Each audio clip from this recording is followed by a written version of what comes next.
Esses dois aspectos de Prakriti correspondem às designações cristãs Espírito Santo e Satã.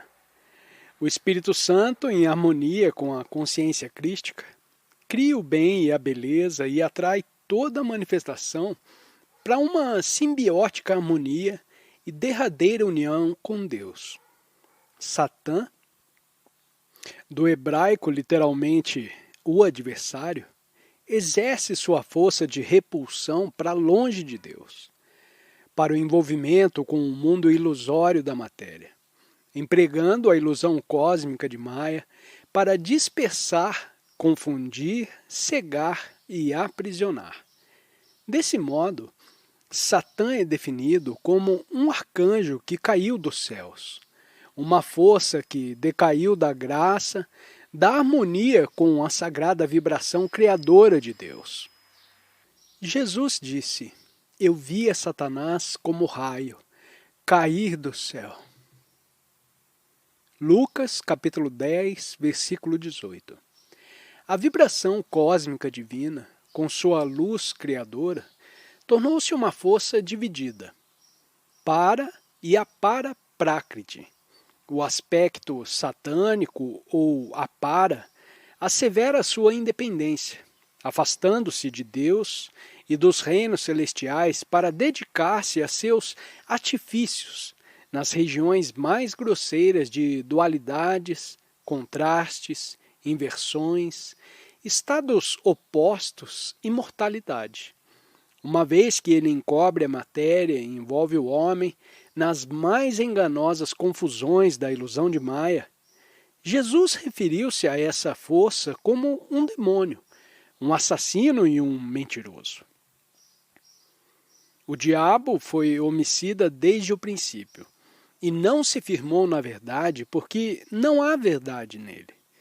Quando ele profere mentira, fala do que lhe é próprio, porque é mentiroso e pai da mentira. João capítulo 8, versículo 44.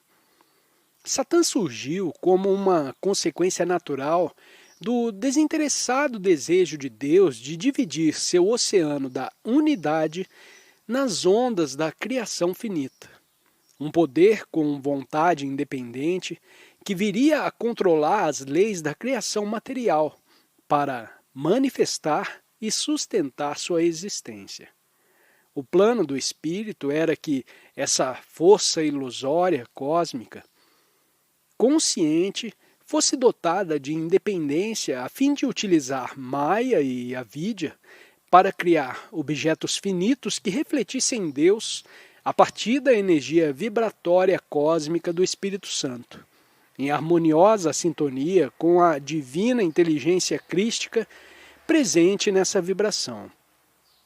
Jazidas com pedras preciosas perfeitas, flores perfeitas, animais perfeitos e almas humanas residindo em planetas perfeitos, foram então criados, trazidos à manifestação material desde os reinos celestial, astral e causal. É por isso que na Bíblia cristã encontramos o Adão e a Eva ideais comungando com Deus de maneira tão natural e simples no exuberante jardim do Éden.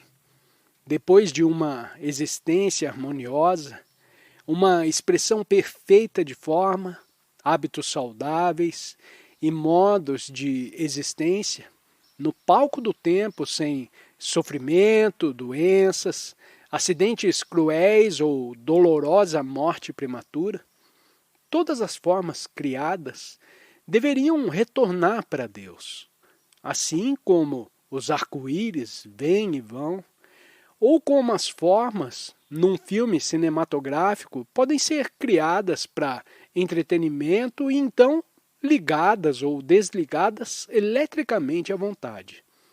Também, todas as coisas criadas destinavam-se a existir como imagens agradáveis e mutuamente interessantes na tela do tempo e do espaço, para então dissolver-se na sua pura essência em Deus ao final de seu ciclo. depois de encenar perfeitamente o drama daquele período. Portanto, originalmente toda a energia cósmica, vibrada pelo Espírito Santo e pela inteligência crística, fluía em direção a Deus, criando imagens perfeitas a partir da luz astral, voltada ao interior para revelar Deus. A força ilusória cósmica, consciente com seu poder independente recebido de Deus, percebeu que sua própria existência separada cessaria se as manifestações da energia cósmica, da vibração do Espírito Santo, se dissolvessem de volta no Espírito, de acordo com o plano divino. Sem a vibração sagrada, não haveria razão nenhuma para a existência, nem para o sustento da força ilusória cósmica. Esse pensamento assustou Satã. O único propósito de sua existência, manter essas formas no estado de manifestação, estava ameaçado. Então, visando seu próprio intento de auto-perpetuação, ele se rebelou contra Deus. Tal como um general insubordinado algumas vezes se volta contra seu rei, e começou a utilizar mal seus poderes cósmicos. Ele manipulou as leis e os princípios da criação que estavam sob seu comando, a fim de estabelecer padrões de imperfeição que impediriam sua dissolução automática no espírito.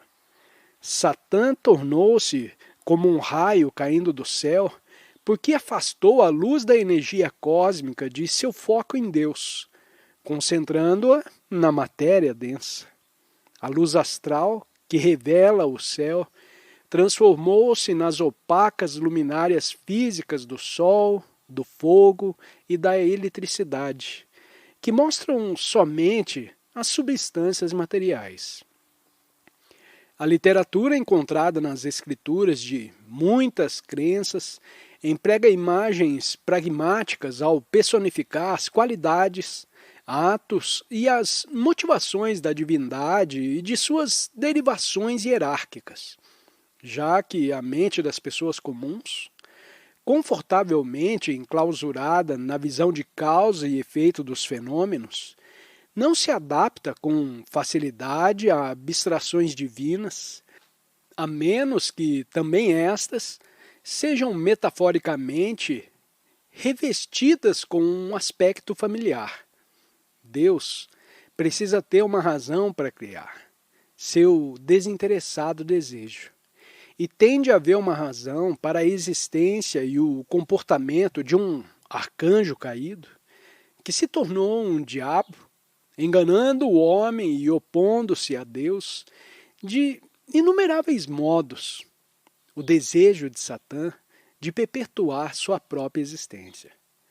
Portanto, pode-se dizer que, exceto no sentido absoluto de que tudo é feito da consciência cósmica única de Deus, não existe mal no Deus todo perfeito.